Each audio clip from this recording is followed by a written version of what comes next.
É, perdão aí, Sérgio, você estava com a mão levantada quando eu iniciei a gravação aqui por padrão. A gente, as câmeras são fechadas, né? Aí cada pessoa que tem que dar um aceite para gravar, né? E exibir o áudio. Mas aí por padrão, tá, pessoal? Primeiramente, bem-vindos a mais um workshop aqui da iniciativa do MOP, né? Iniciativa bem complexa, que a gente vem trabalhando aí há alguns meses junto a vocês. Helena, se quiser retornar a tela aqui também, por gentileza, né, a tela compartilhada ela é derrubada. E aí, pessoal, como padrão aqui, né, dos nossos workshops, a gente grava, depois a gente sobe para o nosso canal do YouTube, do OpenSurance, e disponibiliza o link no portal do desenvolvedor, tá? Então, a gente manda os reforços aí também de comunicação nos boletins semanais, indicando o link e que a gravação já está disponível, tá? Então é isso, espero que vocês aproveitem.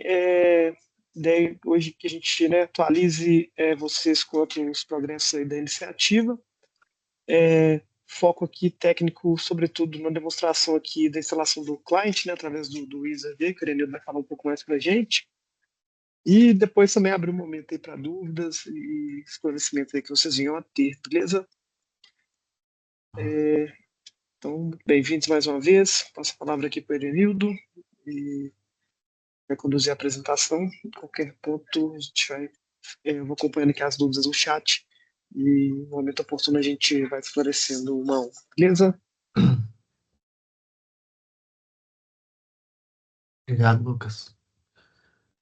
Primeiramente, boa tarde a todos, né?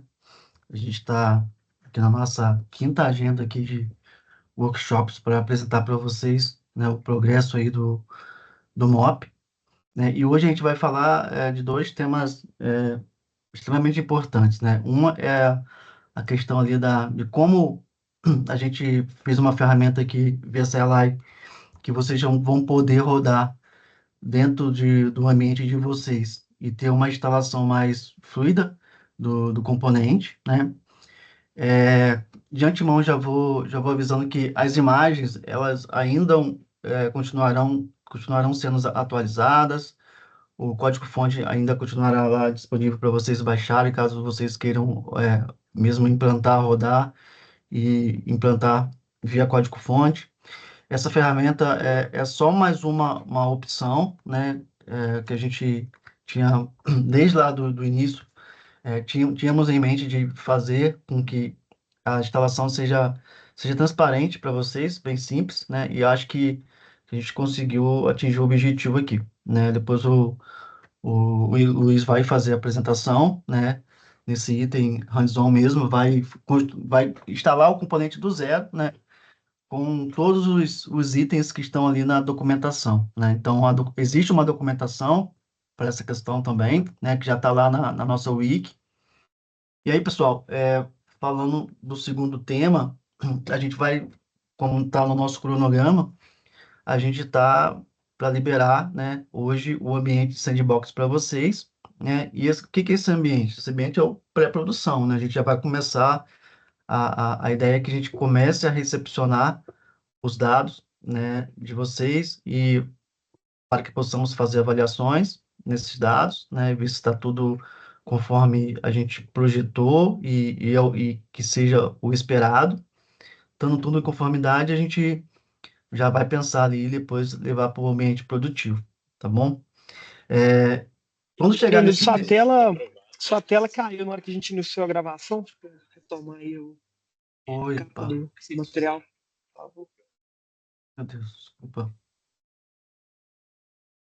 desculpa, Lucas. Beleza, agora estamos vendo já.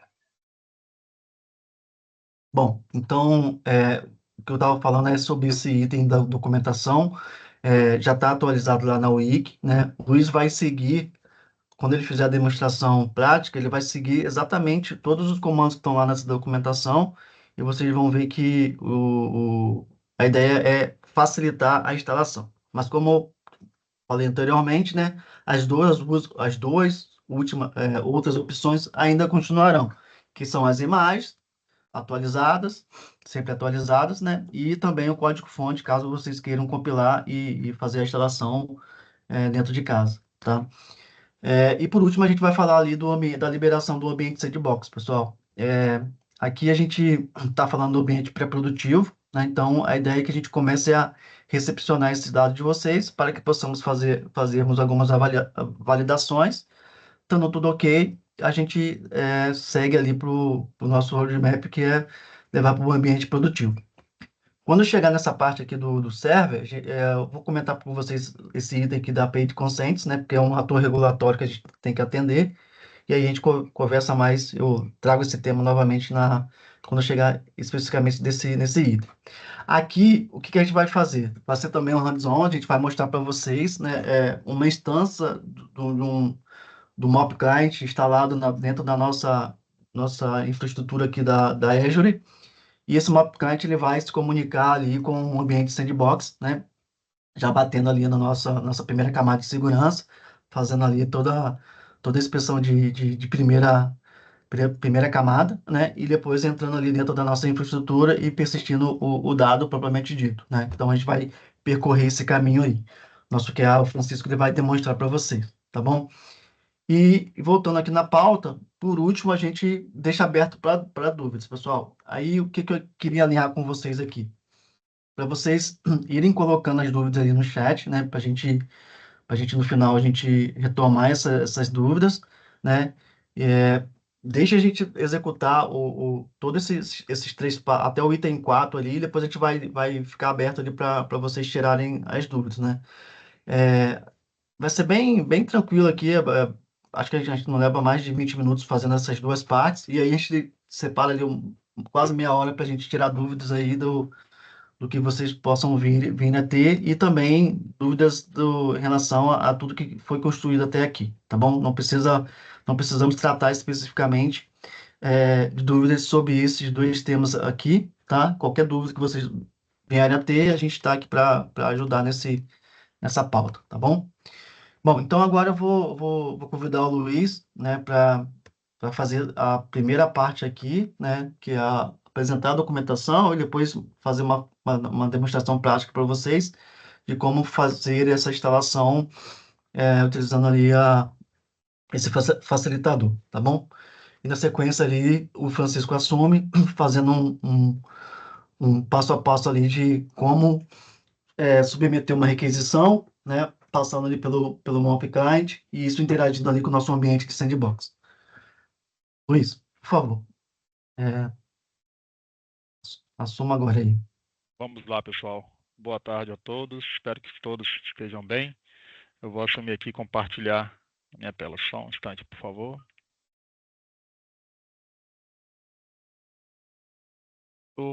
Acredito que todos estejam vendo já, certo? Certinho, né? Tá ok?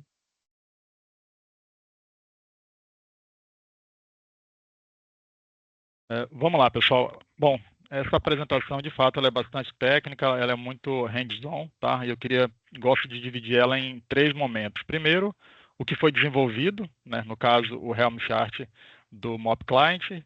Em segundo momento, a documentação do que foi desenvolvido e o passo a passo ali de como instalar e desinstalar a solução, tá? E no terceiro momento, claro, né, colocar em prática essa documentação, né? Tudo que está ali, se de fato faz sentido e se de fato funciona.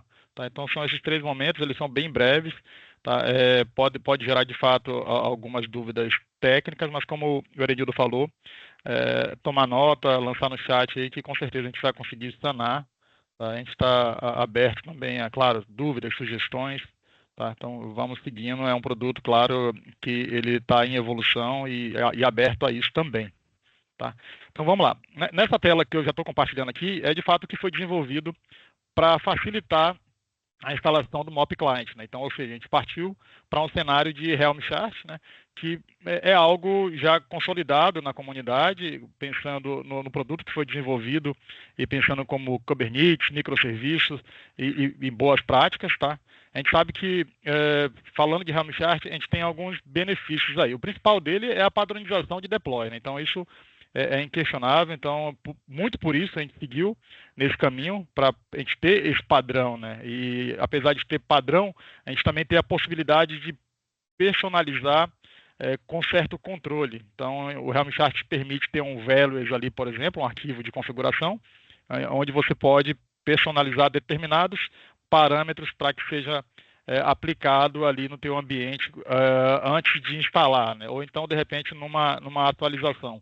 Então, ele te permite isso. O Helm Chart também te permite a reutilização e modularização, né? Ou seja, você tem módulos dentro dele, para conectar com módulos, que na verdade que são os templates ali, que são os componentes da tua solução. Ou seja, o MOP Client ele tem alguns componentes e eles estão ali em formato de templates, e esses templates estão construídos com um padrão para que seja seguido, né? Para que a gente não tenha problema ali de compliance da solução ou algo do tipo, tá?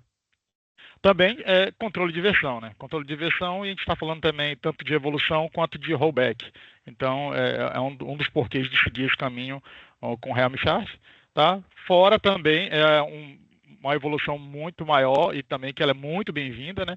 Que a gente pode tratar aí com o Helm Chart de CI/CD com GitOps, né? Ou seja, facilidade de automação, usando de repente um Argo CD, enfim, você pode estruturar com Azure DevOps, com GitHub Action, enfim, tem várias soluções que a gente pode utilizar para seguir esse caminho de GitOps, tá? Então, essa é a base que a gente construiu de conceitual e também de código referente a esse Helm Chart da instalação do MOP Client, tá? Vamos lá. Então, essa primeira parte eu encerro por aqui. Vou mostrar para vocês agora como que foi estruturada a documentação dele. Eu acho que antes disso eu queria mostrar para vocês só um pouco mais a fundo aqui dos templates que eu comentei, tá? Esses são os templates de instalação dos componentes do MOP Client, né? É interessante que isso lá na ponta, quem vai instalar não vai ver, na verdade vai ser um pacote que vai simplesmente instalar, mas ele está estruturado sob esses templates aqui de cada componente do MOP Client Chart, tá? Então, é justamente aí que a gente estrutura, e quem está com curiosidade e não conhece um pouco sobre GitHub, GitHub Action, essa pastinha aqui é a pasta de workflow ali do CI/CD do GitHub, para poder versionar, né? Enfim, é a estrutura básica do próprio GitHub, tá? Vamos lá, vamos saltar aqui para a documentação que nós construímos. A documentação também ela é muito simples, tá? A gente parte do primeiro ponto dos pré-requisitos que são necessários para que se instale o Helm Chart do MOP Client, tá? Então, são 4 itens básicos.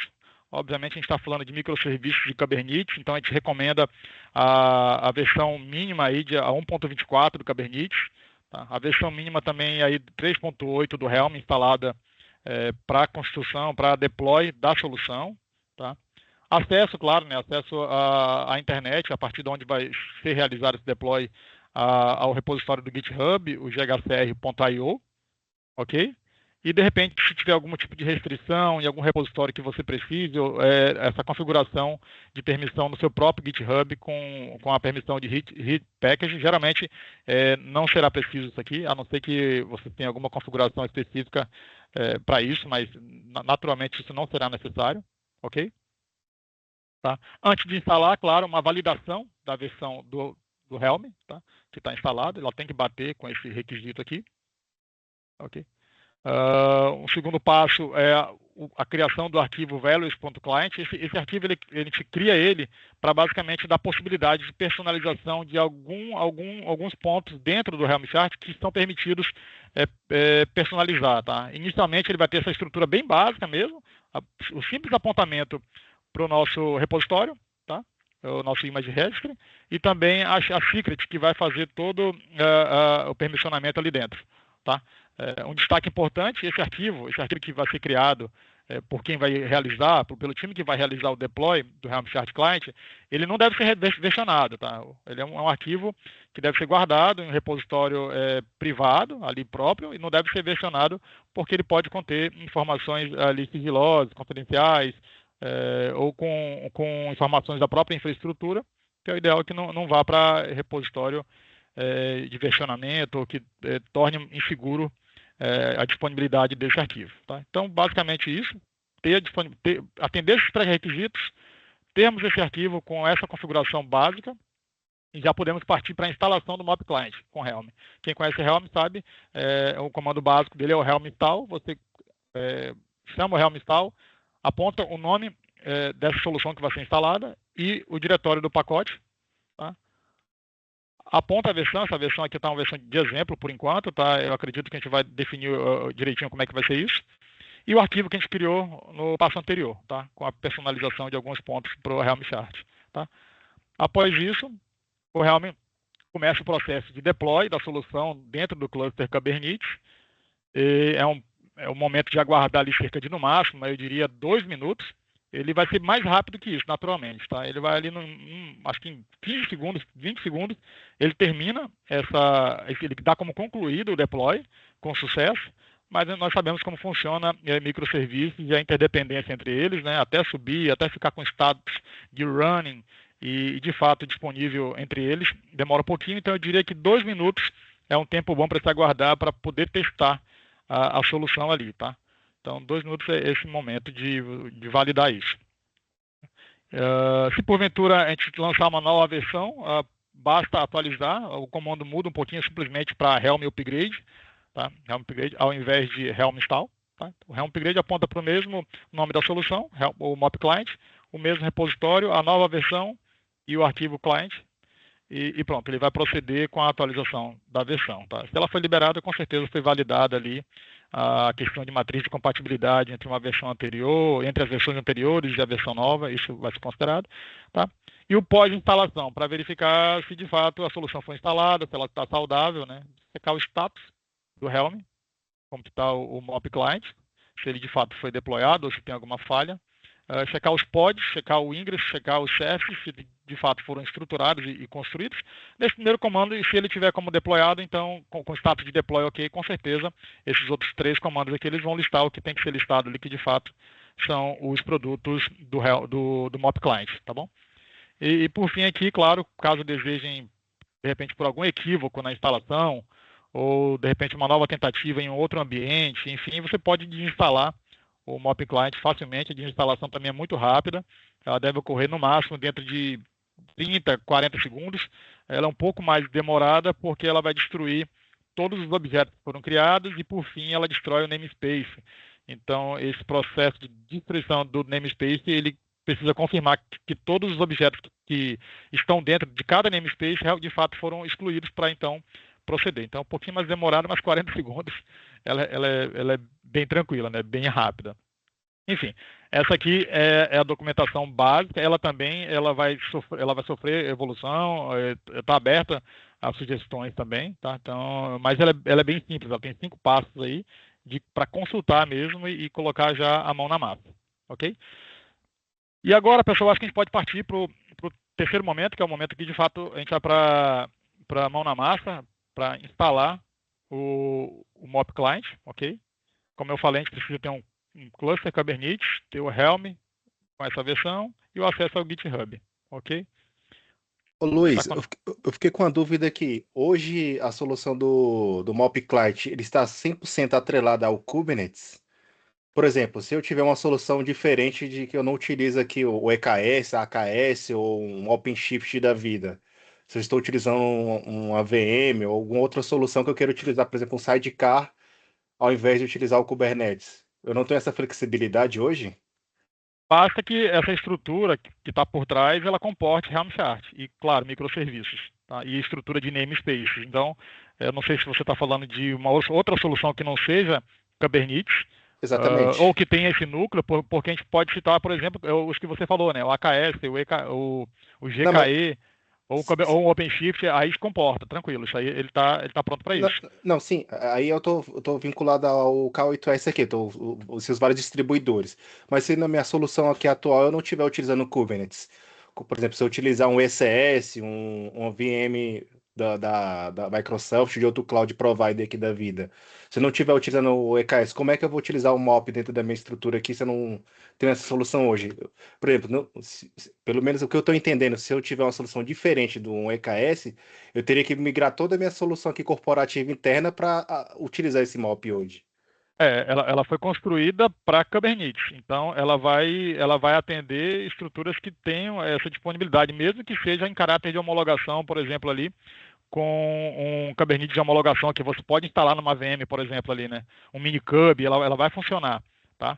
Mas, Agora, mas minha agora, preocupação, por exemplo, esse cenário, é que pelo menos a sua solução hoje que vocês estão apresentando, hoje ela está acoplada a eu ter que utilizar a solução de Kubernetes aqui da vida. Se eu não tenho essa solução internamente, por exemplo, eu teria que mudar toda a minha solução aqui internamente para utilizar esse framework, esse MOP Client. Vocês não pensaram, por exemplo, cara, em situações que tem outras pessoas que não utilizam a solução de Kubernetes, como é que vocês podem disponibilizar esse MOP Client para, por exemplo, eu estou usando um ECS, um AVM lá da Microsoft, ou estou no mundo do on-premise também, que não esteja utilizando o Kubernetes. Como é que seria o uso do MOP nesse contexto? acho que Boa acho que o tarde. Denilson levantou a Quem mão. tá falando? Eu não consigo, tô conseguindo ver o nome. É o Wesley.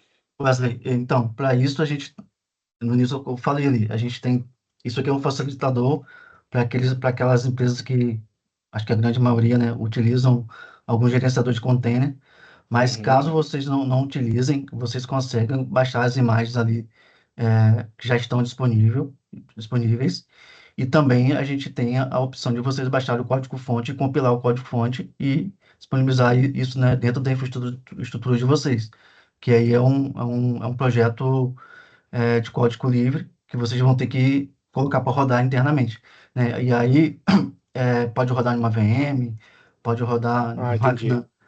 Então, assim, esse aqui é um facilitador que a gente está disponibilizando, onde acho que mais de 90, vou botar 99% das seguradoras hoje utilizam algum gerenciador de container. Se vocês não utilizam, Não, vocês, não, vocês é mais uma provocação aqui. sim, sim, Se você hoje tem aqui uma imagem que eu posso utilizar como um sidecar aqui em outro sim, a gente ecossistema já que eu tem as queira minha imagens, solução entendeu? interna, aí atenderia. Minha preocupação é Isso. que está 100% acoplado ao Kubernetes. Mas pelo Não, que eu entendi, tem não. uma imagem apartada que eu Tem, Tem imagem. poderia tem as adaptar aqui para o meu imagens, contexto. isso, tem as imagens apartadas, e você também consegue baixar o código-fonte, e já teve empresa que fez isso. Ah, não, eu quero pegar e compilar. A gente já pegou caso de ter que dar suporte nesse sentido.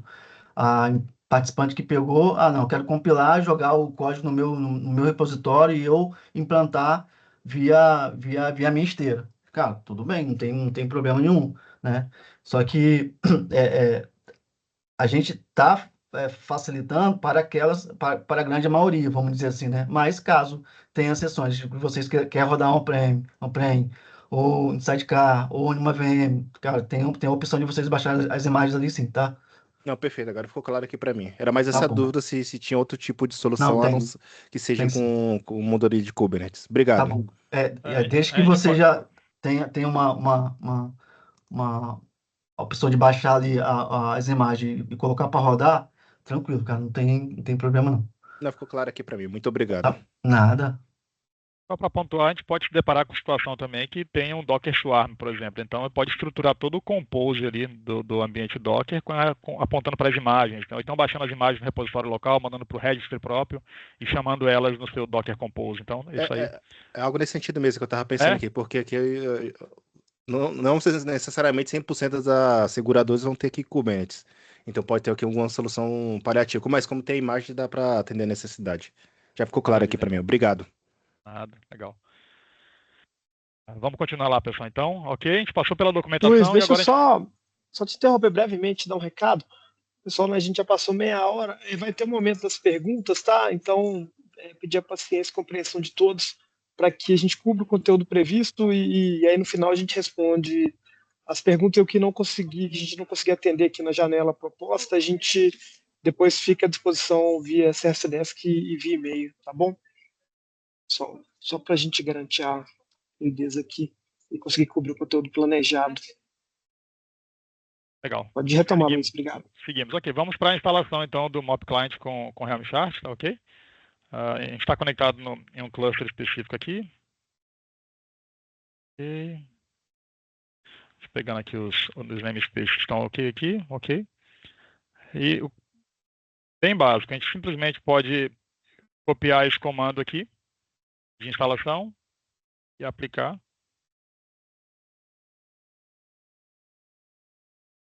Helm install, o mop client, o caminho do repositório, a versão dele e o values, tá? Esse values, claro, esse arquivo YAML, values client, ele está no diretório que eu estou aqui, tá? Então, e partir para a instalação.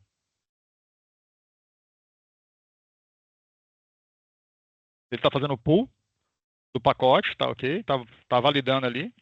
E pronto, você percebe que eu falei que ele é bem rápido mesmo, a instalação foi muito rápida, tá ok? Só que no momento ele ainda está fazendo deploy dentro do cluster. Eu vou mostrar para vocês isso agora. Olha só. Então, pode perceber aqui, ó, que o broker dele ainda está sendo construído. Os três serviços do namespace anonymization, do gateway e do validator, eles já estão até running, ó, o status running aqui, ó. Só que esse aqui ainda não, tá? Então ele está subindo. E agora, provavelmente nesse momento ele já vai trazer com status running, ó. Ainda está subindo um segundo pod dele ali, tá?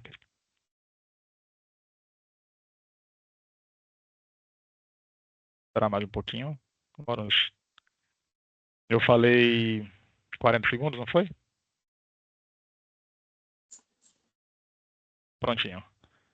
Ok. Então, percebe que a partir do momento que eu rodei o Helm install, tá?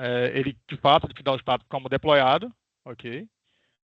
E 40 segundos depois a gente já tem o serviço completamente instalado aqui em 4 namespaces, tá? Ele utiliza 4 namespaces, o Anonymization Client, o Broker Client, o Gateway Client e o Validator Client, tá? Esses são os componentes que estão estruturados no Helm chart do MOP Client.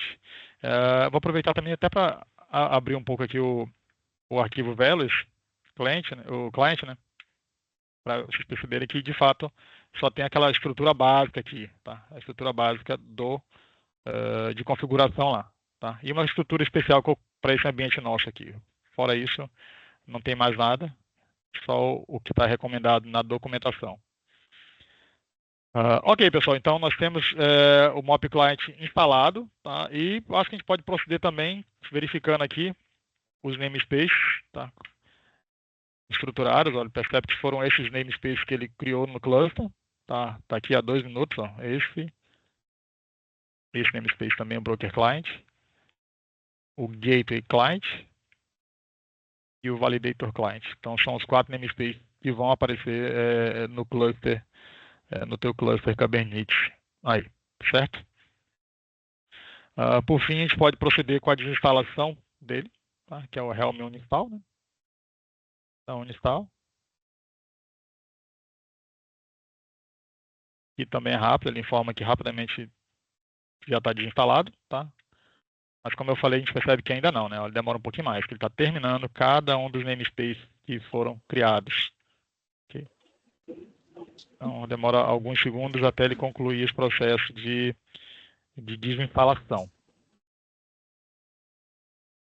Concluído. Todos os namespaces que fazem parte do MOP Client foram desinstalados, não temos mais nada dele nesse ambiente. Pessoal, é isso. A gente passou aí tanto pela estrutura do que foi desenvolvida do MOP Client, tá? Tanto a nível de código, a nível de documentação básica ali de instalação e desinstalação e o manual massa, tá? Erenildo, acredito que seja isso. Sim, Luiz. Sim. Obrigado aí. Pessoal, a gente vai seguir para a próxima pauta e no final a gente responde as perguntas, tá bom? Agora a gente vai fazer uma demonstração só para vocês verem que o ambiente de sandbox. Obrigado, Luiz. O Francisco vai fazer uma demonstração prática que é simulando um client instalado dentro da nossa infraestrutura, né? Dentro da nossa aqui do OPIN, e a gente como um cliente mandando uma informação para esse server, né? MOP server que vai recepcionar os dados de vocês. E no final ele vai mostrar ali uma evidência, né? Que a gente vai gerar. Aí, pessoal, no final da apresentação do Francisco, a gente quer acordar com vocês aqui de qual APIs a gente vai começar a transacionar porque a gente tem um ato regulatório para cumprir, então depois eu quero enfatizar esse tema com vocês. Mas vou deixar o Francisco apresentar e depois a gente volta nesse tema. Tá bom? Francisco, por favor. Parte da tela. Hum. Bom, aqui a gente pode ver que, como foi falado, o serviço está em execução. A gente vai fazer uma requisição aqui pelo mock client. Fiz a requisição, já retornou 200, né? A gente pode reparar que tem um exemplo aqui de correlation ID. Na sequência, a gente pode ver pelo log que ele já procedeu e retornou o correlation ID. Agora nós vamos lá na Azure. Vou atualizar os logs.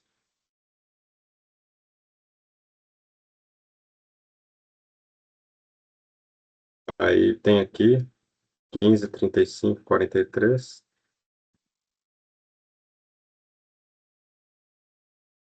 E aí nós podemos observar na requisição, né?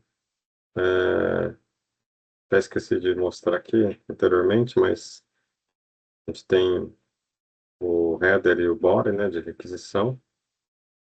E aí, quando a gente vem aqui no arquivo, dá para verificar que existe aqui uma seleção dos dados que serão anonimizados, né, no caso aqui CPF, CNPJ, e alguns que podem precisar serem expostos. Então, temos aqui alguns que estão no header, alguns que estão no body. A gente pode seguir aqui. Vai aparecer também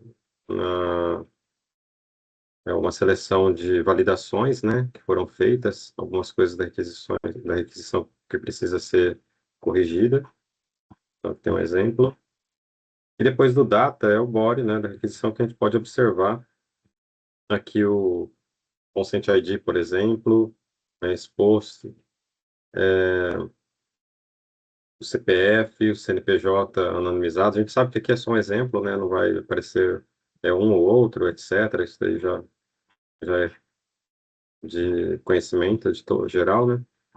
Mas dá para observar que o MOP Server já identificou, né? Então, aqui a anonimização que foi feita na requisição do MOP Client. Assim, Uhum. nós temos Só, aqui um exemplo concretizado. só reforçando, pessoal, volta lá naquela parte de dados expostos e anonimizados. Esse é um dos requisitos, né, aqui do MOP, fazer a seleção de campos ali, de campos que serão anonimizados.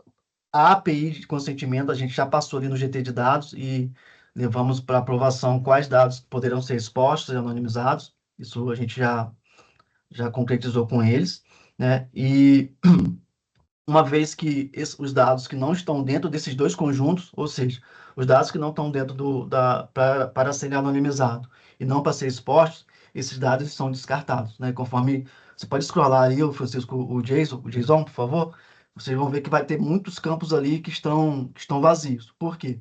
Porque ele não está nem no conjunto de dados para serem expostos e nem no conjunto de dados para serem anonimizados. Então, não faz sentido a gente trazer esses dados para dentro de casa, tá?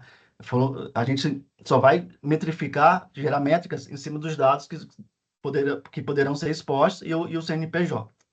Aí Isso agora, aqui pessoal, é editável também, né?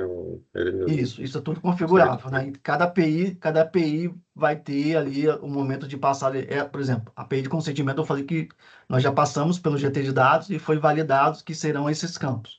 As próximas APIs teremos que passar novamente no GT de dados para validar quais campos poderão ser expostos e quais campos terão que ser anonimizados. Aí, pessoal, a gente está com um ato regulatório de fazer o consentimentos únicos da parte de consentimentos, né? Então, com a liberação do ambiente de sandbox, a gente gostaria de solicitar para vocês que nesse primeiro momento, né, vocês podem enviar qualquer API, mas nesse primeiro momento a gente vai estar dando mais vazão, mais atenção à API de consentimentos, porque a gente precisa recepcionar esses dados. Alguém já perguntou aí no chat aí como que vai ser com a PCM. Então, a primeira métrica que vai ser virada assim, de consumir dados, não mais das APIs de consentimentos, e, e consumir dados que vão ser gerados pelo MOP, vai ser a API de consentimento, vai ser os dados de consentimento. Então, a gente gostaria de, por termos que atender a um autorregulatório, que vocês começassem a enviar a API de consentimento para a gente, nesse ambiente de sandbox, para a gente poder validar, ver se está tudo em conformidade, e também para gerar volume de dados para a gente trabalhar ali na parte de consentimentos únicos, né? Então, esse é um pedido que a gente faz, né? Vocês podem enviar qualquer API, mas por caráter de um atendimento que a gente tem que fazer ao órgão regulador, a gente precisa que vocês enviem mais dados da parte de consentimentos, tá bom? Para poder a gente ter um volume de dados, a gente ter uma massa de dados que a gente consiga extrair as informações, né? E verificar se está tudo conforme o ato regulatório, né? Então, é isso, né? A partir de segunda, a partir de segunda, essa documentação já vai estar disponível para vocês, com o link lá do ambiente de sandbox, que vocês já podem começar a enviar dados para a gente, né? Reforçando mais uma vez que a gente gostaria muito que o foco fosse a API de consentimentos, em função do que a gente já está trabalhando com o time da PCM para trabalhar na métrica de consentimentos únicos. É isso, tá bom? E agora a gente fica livre aí para poder responder a vocês. Obrigado, Francisco. Valeu. Deixa eu ver aqui no chat aqui. Bom, o MOP Client já está disponível? Sim, à medida que a gente atualizar lá o link ali da Wiki, vocês vão ter um endereço lá que vai estar disponível, tá? O código já está no GitHub público, dessa parte que o Luiz demonstrou, e vocês já vão conseguir fazer o uso. Acredito que se for EKS, seria um exemplo de testarmos IAC. Não entendi muito bem essa pergunta que não. Bom, EKS é o Kubernetes ali da AWS, né? Então não vai ter problema de instalação. Como que fica a PCM? Bom, foi o que eu acabei de falar. A gente já tem um calendário ali para a gente estrangular as APIs do PCM, se eu não me engano, acho que é até agosto, né? Esse cronograma, né? E aí, dentro desse cronograma, a cada 2 meses ali, a gente vai suitando algumas APIs. Mas a principal API que a gente vai estar trabalhando agora vai ser a API de consentimentos. Sim, a gente já tá trabalhando ali com o tipo do MOP, já provisionando esse estrangulamento das APIs da PCM, e a principal ali já foi feito um cronograma de projeto mesmo, para poder estar até agosto ali com essas APIs viradas. Pode falar, Alex. Sobre o ponto, só complementar, perdão, Alex, só para complementar o Erenildo aqui, antes de abrir a palavra. Sobre a PCM, a gente ainda vai discutir no GT de tecnologia, tá? Estratégia de convivência, até que a gente tenha, né, uma estabilização ali, para que nenhuma métrica seja perdida ali no ecossistema. Então, a ideia é que a gente estabilize os reportes através do MOP, né? Os participantes mantenham ainda os reportes como são feitos hoje. A partir do momento que o GT sentir conforto, a gente faz a migração definitiva. E aí, reforçando o que o Erenildo bem colocou aqui sobre essa entrega regulatória que a gente tem com a SUSEP, a gente tem uma solicitação tem uma exibição de consentimentos por CPF e CNPJ únicos na ferramenta, então por isso que está sendo priorizado esse módulo aí de consents, para que a gente já tenha essa informação e consiga atender o prazo que foi colocado aqui para a estrutura de governança. Beleza? Nesse complemento, passo a palavra aí para você, Alex. Obrigado. Pô, obrigado. Acho que era muito nessa linha mesmo, né? Até quando que vai essa convivência MOP e PCM, né? Para a gente ter umas estratégias aqui internas, né? E um planejamento. Então, até agosto ali, pelo menos até agosto, PCM, do jeito que ela é hoje, continua Sim, sim. os envios. Até agosto, assim, a gente tem um plano de ter tudo que está na PCM tá dentro do MOP, né? Então, a gente acredita que até agosto a convivência será mútua, entendeu? Dos dois. Pô, Tem que entendi. ser, né? Na verdade, né? Não dá para tirar as APIs da PCM sem antes a gente ter os mesmos serviços, né, providos aqui pelo MOP. Né? O que a gente vai fazer, Alex, é fazer o seguinte: agora os serviços que estão consumindo dados da PCM, ao invés de vocês enviarem, que é o que vocês fazem hoje, né, chamando as APIs da PCM, agora a PCM vai começar a olhar os dados que o MOP está gerando. Né? Então a gente tem que fazer esse switch de dados aí, né, em relação. Ao invés de vocês mandarem, agora a gente já está com o dado dentro de casa, é olhar, fazer com que a PCM enxergue esses dados e gerem as mesmas métricas que são geradas hoje, além de novas futuras que possamos gerar. Sim, aí as casas então só irão enviar os traces, né, das requisições para o MOP. Aqueles Isso. endpoints que a gente envia para PCM deixam de existir. Isso, a ideia é essa. Quando eu falei a palavra estrangulamento, é isso, né? A convivência vai existir, mas vai chegar num momento que o MOP vai assumir todas as funcionalidades e a gente retira as APIs da PCM que hoje vocês fazem uso. Entendi. Esse Beleza. foi sempre o objetivo do projeto, tá, Alex? Uhum. Que os dados sejam providos pelo MOP. Pô, era só entender mais ou menos esses prazos Uhum. aí Uhum. de Você perguntou aqui em que execução. momento deverá ser assinado o payload, já que você está falando. Então, a gente, como a requisição ainda. Imagina o seguinte: você está mandando uma requisição para uma outra seguradora. Você vai ter que fazer um bypass ali para dentro da estrutura do MOP. A assinatura só pode ocorrer depois. Então, tem que deixar a requisição entrar para dentro do MOP. Quando você receber esse pré-processamento do MOP e for mandar para o ambiente externo, né, que no caso agora é o sandbox, aí sim, que nesse momento que você assina, tá? Entendi, entendi. Era só porque eu vou Uhum. ter que criar ali uma estrutura a mais para Acho que você já tinha até enviar para aberto o um tique sobre cliente, isso, né? A gente já tinha, depois tinha trocado uma é, ideia sobre isso. eu pensei que ia ser a comunicação direta, né? Cliente e server, né? Já assinado tudo Não, ali, não, mas aí vocês que no meio ali eu vou ter que ter um componente ali para eu nessa assinar esse primeira cara. fase, nessa fase do projeto que a gente está, vocês ainda têm que mandar a requisição do MOP para cá. Mas Uhum. se você olhar lá na primeira apresentação, nós temos uma segunda fase que o MOP realmente fica na frente, né? E comunicando entre as seguradoras, mas ainda não estamos nessa fase, não, tá? Boa, boa. Aquela questão da fila interna ali, de algum erro que possa dar entre MOP client e MOP server. Esse cara também não vai entrar agora, não. Então, a gente já está trabalhando sobre isso, sobre essa parte de resiliência, né? Acredito que a próxima versão a gente já tenha isso já implementado, tá bom? Tá, então a gente tem que subir com essa resiliência ali do nosso lado de cá. Isso, do lado de vocês. Por enquanto, sim. E questão muito importante também, a questão da observabilidade, né? Vocês estarem, colocar alguma ferramenta ali que faça monitoramento dos logs, desses containers que o Luiz acabou de falar que vão ser criados, né? Então, toda a parte de observabilidade, nesse primeiro momento, fica por conta das casas também, tá? Uhum. Aí, se você me permite, até E, uma pô, questão que o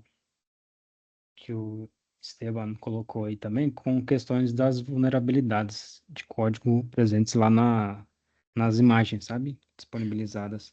tá. É, Te respondendo, a gente já corrigiu essas vulnerabilidades, né? A gente já passou aqui o triv, que acho que foi vocês mesmos que passaram ali. A gente está com uma vulnerabilidade só, né? Que a gente vai estar atualizando. É, aí matamos a questão das vulnerabilidades. Com a questão da versão do RabbitMQ, a gente já fez uma POC aqui com a versão 4, que é o que vocês estão solicitando, porque a nossa que foi homologada foi a versão 3. Inclusive, a gente utilizou essa versão 4 para instalar nesse ambiente de sandbox. Aparentemente não tivemos problema nenhum. Agora a gente vai atualizar a versão do RabbitMQ no client também. Então, acredito que, se não, na próxima semana, Senão daqui mais ou menos uma semana e meia, a versão já vai estar corrigida para vocês, tá bom? Atualizada para vocês. Boa. É bem como o Esteban colocou ali, para cá também é a mesma coisa, né? Tem um time de security que não Aham, é bem aham, rígido quanto a isso, né? Não aham. deixa subir nada com nada de security Tá rígido. bom. Mas deixa Então, eu pedir uma coisa para enquanto vocês. isso, a gente vai aguardar. A gente está com o Tenable e está com o Triv, né? Já colocamos o Tenable e o Triv na nossa pipeline para poder fazer o scan, né? Uhum. Já foi levado aqui no comitê de segurança que, para esse primeiro momento, para essa fase do projeto, a gente só vai tratar as criticals e a high, tá? As médias e as lows, a gente vai deixar para uma outra onda. Então, só para a gente Isso. estar alinhado aqui, a gente vai entregar para vocês, né? Médio e low, a gente não vai estar atendendo agora devido ao momento do projeto. Mas logo, assim que a gente tiver mais tranquilo, a gente vai atacá-las. Mas então, já foi levado aqui no GT de segurança e já foi comentado, né, que a gente possa atacar crítica e high, e aí a gente tem um entendimento que não temos mais vulnerabilidades tão altas assim. Tá bom? E é nesse sentido que a gente está trabalhando, tá, Alex? E aí é o Boa. seguinte, como se você estiver utilizando uma outra ferramenta, a não ser diferente dessa que a gente está utilizando, né? O Triv, por exemplo, veio de vocês. A gente colocou na esteira. Não é que a gente vai colocar todos, né?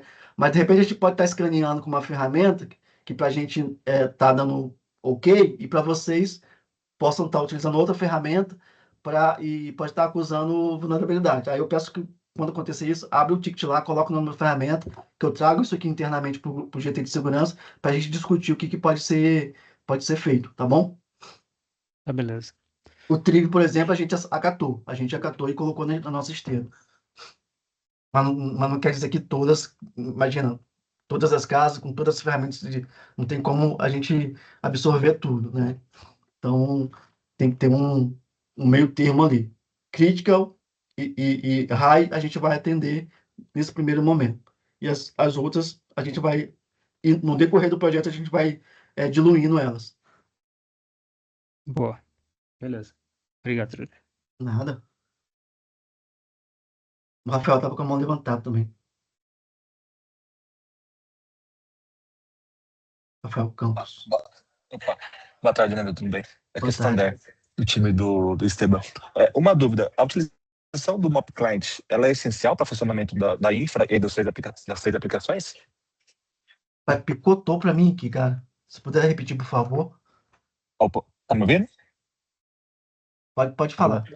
A utilização do Mop Client, ela é essencial para o funcionamento das três imagens e do WebTMQ? Sim, sim. Porque é dentro dela que está dentro dele. Quando a gente fala Mop Client, né, a gente está falando de um projeto que tem Isso, 3 microserviços ali dentro, né? Mas já certo. te dando um spoiler, a gente está trabalhando numa versão, porque o que a gente viu? A gente viu que as casas estavam com...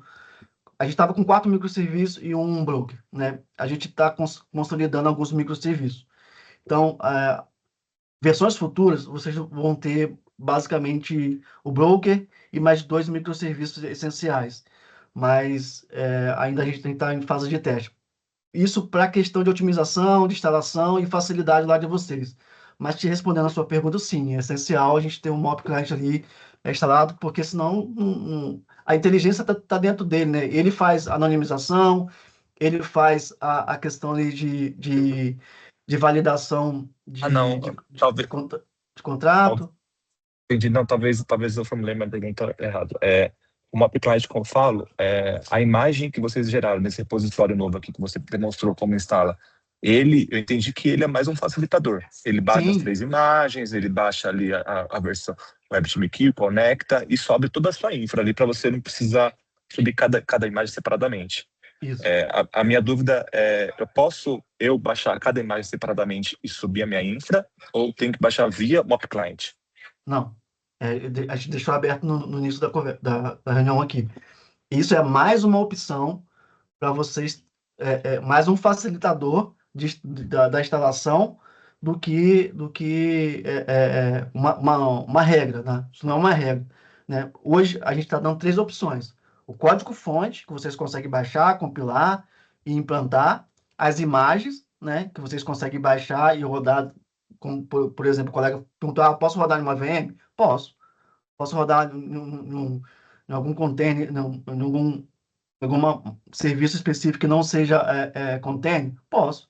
Então, assim, o que foi apresentado aqui é mais um facilitador, não encare como regra, tá? É só para facilitar mesmo a instalação. Mas se vocês quiserem fazer desde a instalação baixar o código-fonte, compilar e implantar, botar na esteira de vocês. Teve caso que fez assim, tá? A gente já pegou suporte, que a casa baixou o fonte, compilou, botou na esteira e implantou. Entendi. Não, entendi. O Esteban comentou aqui alguns pontos sobre padronização dentro das imagens, né? Valores colocados nos ambientes Eu anotei isso daqui, eu já peguei essa nota aqui, para depois eu discutir com o time, tá? Não, ok. Pode Porque a nossa esteira aqui está sendo bem crítica em relação à padronização, qualidade do código, então a gente está pegando esses pontos aqui. Rafael, a gente vai ajustando. Se for questão de padronização, eu já peguei essas 7 notas suas aqui, já guardei aqui, já estou trazendo para a discussão interna para o time, tá?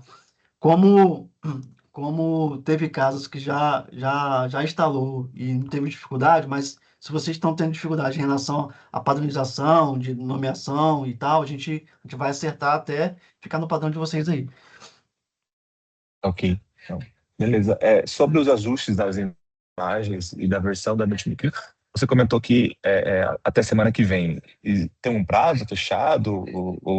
Das vulnerabilidades, acredito que até segunda-feira a gente já sobe com todas as vulnerabilidades. E aí, na sequência, a gente vai atualizar o RabbitMQ. Tá bom? Mas na segunda, as vulnerabilidades de código já estão solucionadas.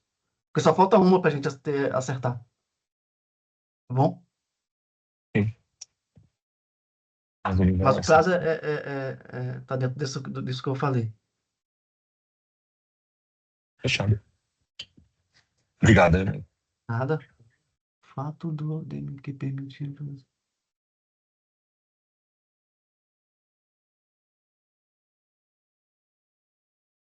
Pessoal, acho que a gente respondeu tudo, né? Tem mais alguém que queira?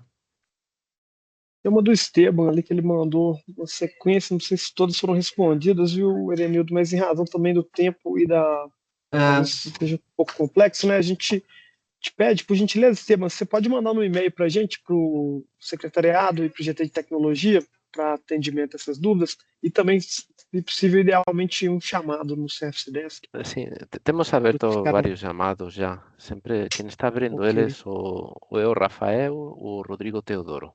Tá? Maravilha. Mas aí, son temas que si todo isto hubiese estado solucionado, nós aquí ya estaríamos rodando e pedindo o enderezo do server donde enviar. Tá? Mas tem temas como as imagens están configuradas para rodar con root. Eu non posso colocar no deployment e aí nos help chart que a gente produció, e agora vocês están entregando uns, mas a gente aquí produció help charts para poder instalar aquí. Non podemos colocar o run as non-root through. Non levantan as imagens. Por qué? Porque está configuradas imagens para rodar con root, usuario root. E iso, desde o punto de seguranza, eu non teño como justificar isto no cyber aquí da empresa, colocar isto en produción. Entendeu? O sea, temos algunos ítems que son blocantes. O sea, por moito que seja regulatorio, por moito que non sei que, certas cosas, se non son solucionadas, non conseguimos colocar en produción, de xeito nenhum. Tá? E outras son consellos. Están todos os 3 proxectos rodando no root, non ten context path. Então, eu non consigo instalar isto en outros clusters. Eu teño que dedicar un cluster dedicado para o MOPI. Então, bueno, dá para facer, sí. Eu coloco ingress con redirects, etc. Mas fica feio. Tá? O sea, colocar un context path é máis polite nas aplicações. E o tema das variáveis é que tem nomes de variáveis dentro das applications diferentes para o mesmo. tá? Então, o que acontece? Você no Values, logicamente, tem plugins, etc., que valoram que o nome das variáveis, o nome, seja o mesmo em Dev, Pre e Pro. Como em Dev tem um nome, como em Pre tem outro nome, cara, todas as validações vão no lixo, tá? E o último conselho, tá? O que vi do código, todo faz evento por evento, tá? Open Insurance não tem volumetria, então não tem, mas se no futuro tiver, considerar o processamento em batch desses eventos, tá? Esse tema que você falou já está no nosso backlog também. Não né? necessita para agora, tá? Mas no futuro... Isso. A gente faz de tempo em tempo, a gente começa. Como a gente viu que, baseado na PCM, que não tem uma volumetria muito grande durante o dia. Só teve um dia só, vocês me corrijam se eu estiver errado com os números aí, que teve uma latência muito grande, que eu acho que foi um banco aí específico, que mandou tudo de uma vez só. Ele não estava conseguindo transmitir, ficou represado, e aí isso deu a métrica desse dia foi lá em cima. Mas ainda não tem uma latência muito grande em relação aos dados, mas a gente já pensou de armazenar isso. Então, talvez vocês colocaram aí mais elementos para controlar o back pressure, de forma que nós, as instituições, enviemos a um máximo de velocidade XPTO, dependendo do tamanho da instituição. Tem isso também, né? A gente ter os dados aqui o quanto antes. Tá? A gente pegou o ticket de vocês aqui, a gente vai dar uma... Na verdade, acho que já foram todos respondidos, né? Mas só temos 2 represados aqui. Então, como todos esses tickets, etc., se vocês veem, fomos rápido, assim que foi todas as imagens liberadas, já publicamos todo. O intuito é colaborar e já rapidamente evidenciar os problemas para que sejam corrigidos e que o ecossistema funcione o mais rapidamente possível. Sim, tá? sim. Vocês são do Santander, né, Estevam?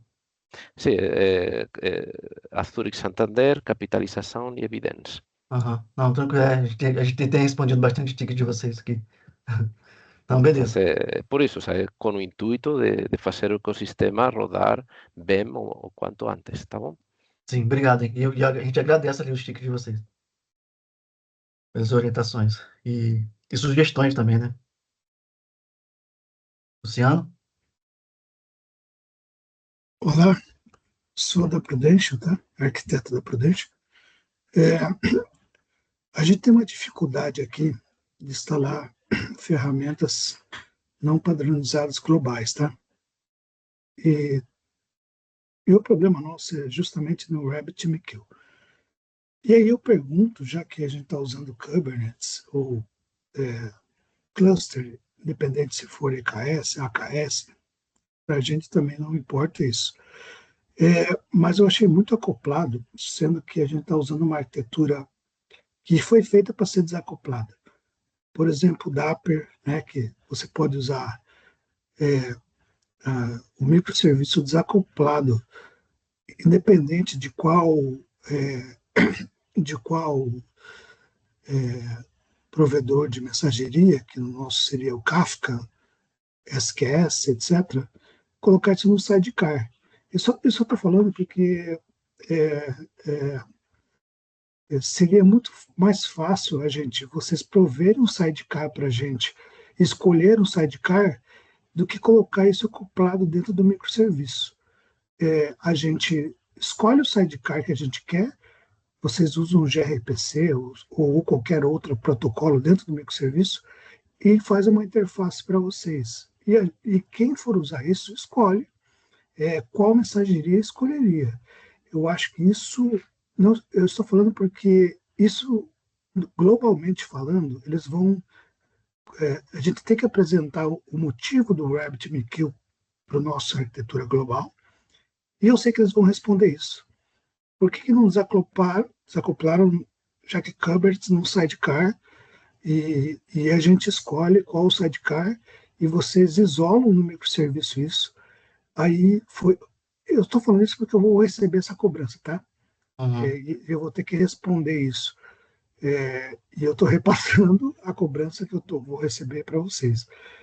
Que Dentro do Kubernetes isso é muito tranquilo. Eu só vou colocar, ó, eu vou usar o sidecar, e vocês vão receber gRPC ou qualquer protocolo que vocês padronizem, porque eu acho que o contrato de chegar no sidecar de uma mensageria fica no sidecar, tipo, questões Eu já entendi. técnicas. Aham. Ô, Esteban, assim, uma das premissas aqui do projeto, né, não que a sua ideia, a sua colocação não seja boa, é ótima, mas que a gente pudesse trabalhar com tecnologias open source, né? E quando teve a necessidade de colocar um broker ali para poder justamente a gente desacoplar os processamentos, porque ali tem dois processamentos maciços que ocorrem. Uma que é a validação, né, e outra que é a anonimização. Então, os serviços, eles processam de formas independentes, tá?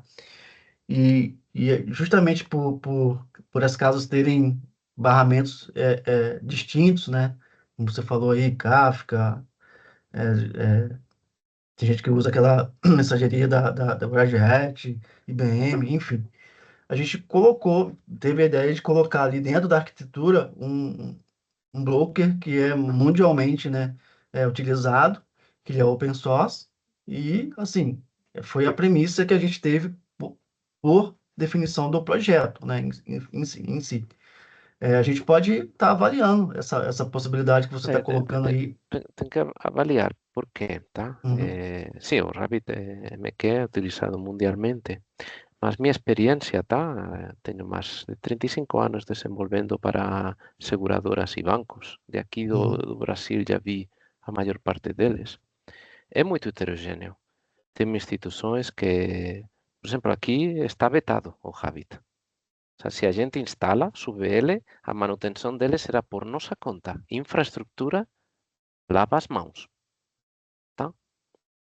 Eso que nos acontece para nós, puta, poder ir a qualquer outra coisa que não seja o Rabbit, MQ,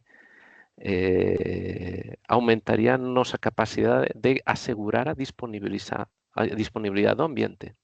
Caso contrário, a manutenção do Rabbit MQ, das filas, de que se cai, se porventura acontecer algo com o AKS e é apagado o PVC e a gente perde os eventos, quem faz isso? Quem faz os backups? Quem faz toda a alta disponibilidade de tudo isso? Teremos que ser nós. Tá? Cada instituição, cara, o sea, escolhe... No final todo funciona. Minha experiência é que todo funciona bem. Então, cada instituição utiliza o que quer. Tá? Então, dar não totalmente aberto, mas sim uma flexibilidade, tá? O que comentou Luciano digamos, de poder sair de casa. Talvez fecha um pouco em obrigar de ir para Kubernetes, mas é boa, o sea, está nesse intuito de liberar um pouco o fato de ficar presos no RabbitMQ, porque não todas as instituições e do Brasil usam. Tá? Tudo bem. No nosso caso está vetada. Tá? Tudo bem. A gente vai rever isso, fazer isso internamente.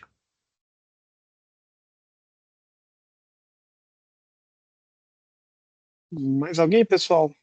Se surgir algum tipo de situação semelhante, tá? A gente pede encarecidamente que registre aí no Service Desk, tá? Para eventuais situações a gente também pautar com GT de tecnologia para caminhamento e alinhamento. A ideia é que seja mais fluido e compatível com as arquiteturas de cada seguradora e sociedade participante. Beleza? Sem comentários adicionais, pessoal, aí a gente fica à disposição aqui, Service Desk e e-mails, né, GT de Tecnologia e secretariado. Agradecendo aqui também o Irenildo, Francisco e o Luiz aí que fizeram a apresentação. Tá? E obrigado aí pela contribuição e participação de todos. Amanhã a gente já vai mandar no boletim o link da gravação do workshop. Beleza? Semana, então. Bom fim de Boa semana. semana. Até mais, pessoal. Obrigado, Em hein? breve. pessoal. Valeu, pessoal. Valeu, pessoal. Tchau, tchau. Boa tarde.